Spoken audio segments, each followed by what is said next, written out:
Good afternoon, my dear friends. Today's session is my one of the critical and favorite session, that is honeycomb. Honeycombs.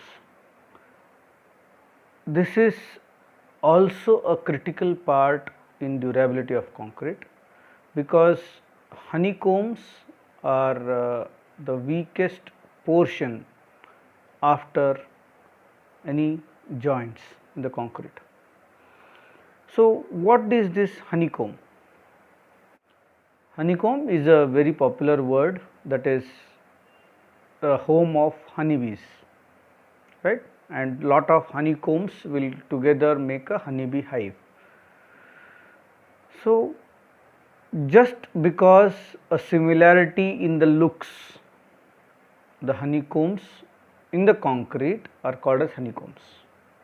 A rough structure, a rough texture where aggregates are visible due to any reason, or maximum or many times the reason will be slurry loss through joints. So, you can see the photo here which can show give you the idea that most of the honeycombs are found at the joint of formwork where slurry got lost. So, let us start about honeycombs by understanding the honeycombs in a better way. If you go through the honeycomb details, which I believe that many of our expert friends might have already studied on site, but if you go and try to study the root cause of honeycomb, around 70 to 80% the root cause will be the gap between the formworks. So, it does not mean that 100% is the reason. There will be lack of vibration, less vibration. Sometimes the shutter get disturbed due to over vibrations. Sometimes the workmanship mistakes like missing the slurry tapes, slurry leak, anti-leak or slurry leak proof tapes on the shutters joints due to less lump, due to rebar congestions, right. So, there are many reasons, but if you see a most common reason in the construction industry for concrete honeycombs is due to lack of vibration and slurry leak from shutter joints.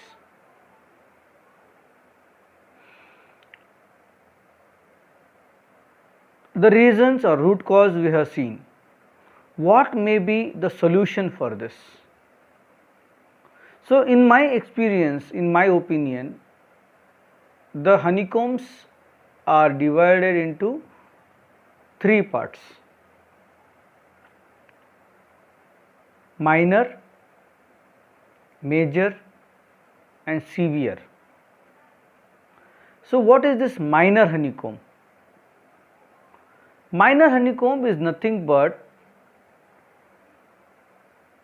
slurry is lost, aggregate tip is visible, but the cover part is not getting affected. Cover means reinforcement cover I am talking about.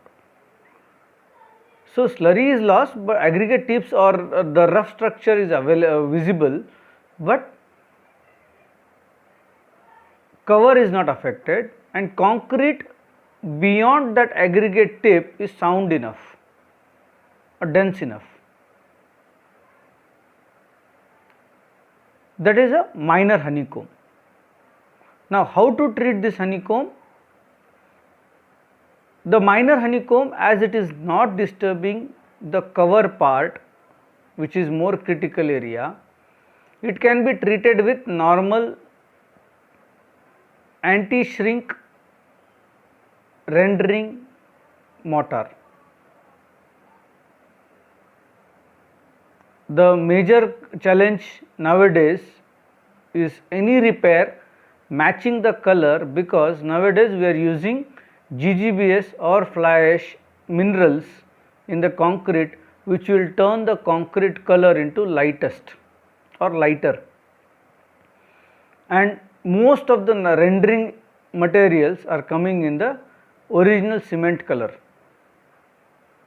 which is a challenge. So yes, there are some site alternatives are there.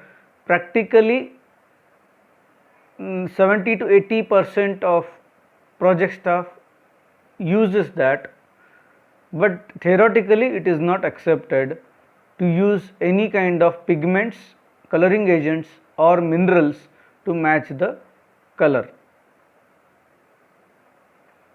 But yes, practically it is widely used to match the color, because definitely no one would like to see a dark patch on the light concrete color. So yes, there are rendering agents, rendering material available with many construction chemical manufacturers. They can be used with a normal paste, which can be easily formed or given a shape by hands. That much consistency you have to use. And obviously there will be a recommendation by manufacturer as well, but generally what we see is a zero slump mortar is best for repair, and in such areas you must use hand pressed repair, so that whatever a minor honeycombed area or depressions are there in the texture can be plugged easily with hand pressure or this pressure. The second type of honeycomb is major. Major honeycomb is where aggregates are exposed, but they are coated, and they are reaching, the slurry loss or aggregate cavities are reaching up to reinforcement extent. Reinforcement may or may not be visible in this situation, but yes, the cavity is reaching up to reinforcement. It is quite critical. This happens due to, many times it happens due to a major slurry loss in the slabs or side shutters or corner shutters, and sometimes it happens due to congested reinforcement, where slurry could not slurry passes through this, but reinforcement comes aggregate comes in front of reinforcement, and the vibration effect, slurry could not come and cover that gap. A compaction could not happen in a densification way as it is required. So most of the times aggregate comes there, sits it, gets hardened there. Now what happens there? How to treat this kind of major honeycombs? Just start chipping those aggregates, loose aggregates out of that area till you get a hard or dense sound surface. It will be cover area, it will be more than a cover area, yes, but major honeycomb will not go beyond your reinforcement depth. So we will at present we will consider for cover area. So it will be, say example, 25 to 40 mm, depend upon the structure.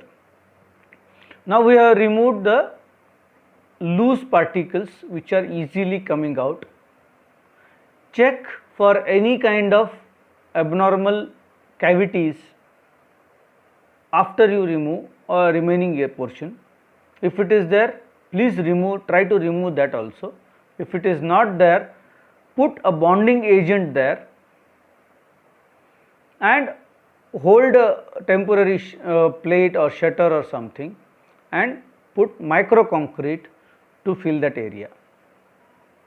There are many micro concretes available in construction chemical field, and please don't ever try to manufacture or produce micro concrete at site using your regular aggregates or cement or paste.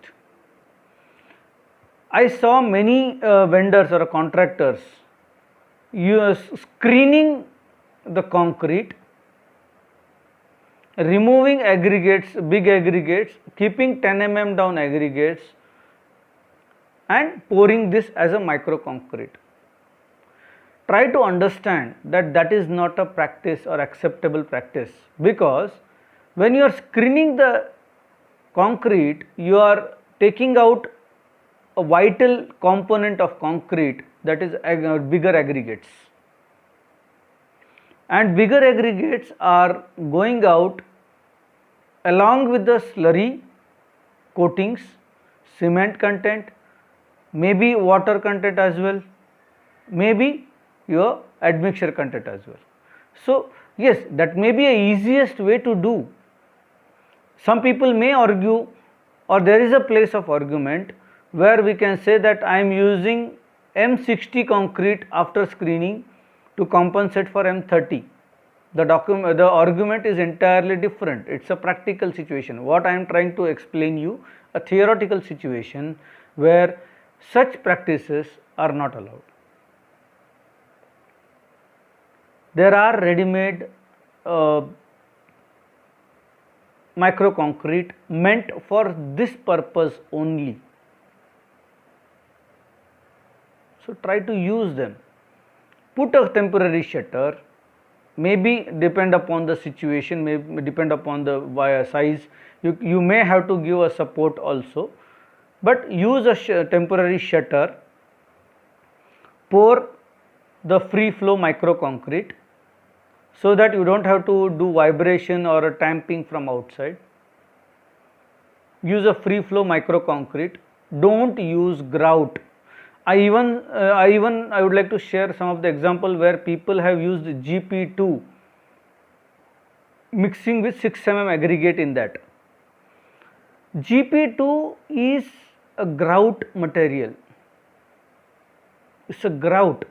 Grout means where there is a confined space, it will go sit there and it will fill that particular hole or a gap or whatever it is without any chance of expansion. That means the grouting material to be used in a confined space to plug that hole or a gap. It's a grouting material, it's not a repair material. There are Rendrock for repair material. Rendrock is a Fosroc brand. I am not promoting any brand here, but rendering materials. There are BASF, Imaco is there, I believe. Fosroc is selling with a brand name of Rendrock. There are many again. So these materials are specially meant for rendering, like finishing, which will give you better finish as compared to your grouting materials. GP2 is nothing but a grouting material. GP1, GP2. I think there are more GP numbers are also came. So yes, the major honeycombs can be plugged using a bonding agent, and then normal shutter or a temporary shutter, maybe with the support, and free flow micro concrete. And then once it sets, yes, remove the shutter, do a little bit finishing or rendering if required. If there is any labor mistakes or workmanship mistakes, or else it should take a shape of perfect size or surface, right? Then immediately apply the curing compound or curing, whatever way you feel or it is required. Now third one is severe honeycombs. Severe honeycomb is very vital and critical in itself. That is why the name is severe honeycombs. Severe honeycomb means there is a pocket happened due to less slump or rebar congestion. The severe are less possible due to slurry leakage. They are mainly the major reason for the severe honeycombs are either a less slump or sometimes zero slump, or less vibration, or vibrator needle could not reach up to the point, or rebar congestion or rebar heavy congestion where concrete could not pass at all. Now as I told you in earlier my videos that this kind of structures must be reviewed and judged by designers first to avoid any kind of rebar congestion.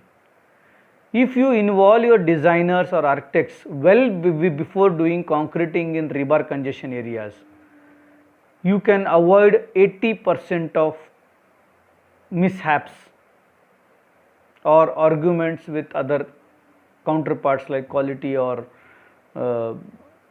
safety or someone else. It's just a question of a proactive measures by a site engineer or execution engineer or a project manager, that whenever he see a rebar congestion due to impractical drawing or design, he should immediately call a designer for solution so that the designer can give a better solution to avoid the rebar congestion. Okay, however it is. Rebar congestion has happened, or we will go through the scenario of severe honeycomb where concrete didn't reach and it has created a pocket, or the rebar the aggregates are exposed which are very loose and you went on removing it and it created a pocket for obviously more depth and it is crossing the reinforcement area also, which is more critical, dangerous. So in such case what can be done? The method what we generally recommend to the site team is obviously use an NDT for the affected area and see is there any further cavity in the core, is there any situation required to remove, or any other part has to be still removed, chipped off and removed off, and it has to be removed and clean till the sound surface comes or a dense surface comes. Once we removed up to that extent, proper shuttering to be done, because the volume is more, the content is more, the seriousness is more. Obviously this stage has to be reviewed by designer to assess the criticality of the structure, and if designer doesn't allow, you might have to break open the entire structure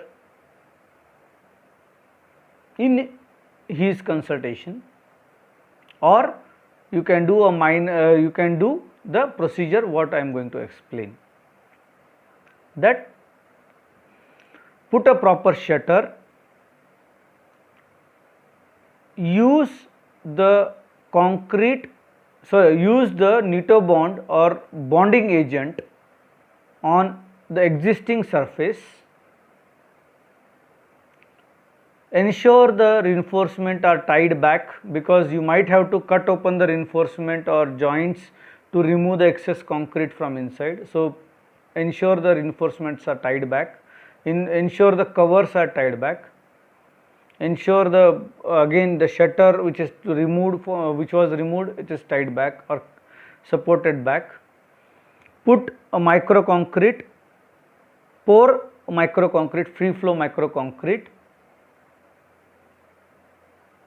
allow it to dry, open it, allow it to cure, and do the UPV test again. UPV means ultrasonic pulse velocity, to check whether the micro concrete has covered all the gaps and there is no cavity is balanced inside. UPV test is mainly done to check the wavelength, traveling speed versus time, to check the dense concrete, well consolidated concrete. Generally people will get confused between dense concrete and strong concrete or strength of the concrete, and people will end up in doing UPV test for even if cubes are failed. The strength of the concrete has nothing to do with densification of the concrete. Densification of the concrete comes with proper compaction and consolidation of the concrete. So if concrete is sound, your UPV readings will come 3.5 and above mostly, or 4 and above. But when it comes to any crack or any honeycomb or any cavity in between, the readings will fall down. So friends, I again emphasize on one part here, that honeycombs are worst experience of our civil engineering experience or construction industry experience. First, as a QC engineer, I will not accept single honeycombed structure in my project, because client, if I am a client, I am not paying for a dented or painted or honeycombed structure. I am paying for brand new structure. And if I am a contractor, it is my responsibility that client is not paying us for repairs, and repair will be 3 times costlier than do it right at the first time. So we have to put our entire efforts on a proactive measures to avoid any kind of repairs and redo. Whatever I explained about honeycombed, severe, major, minor and everything, that's all a part of repair, which will cost you definitely more, and once it is repair, it's a repair. You cannot call it as a homogeneous structure as anymore. So the more you do right at first time, the more appreciations and the more beauty you achieve in your project. In my career, almost,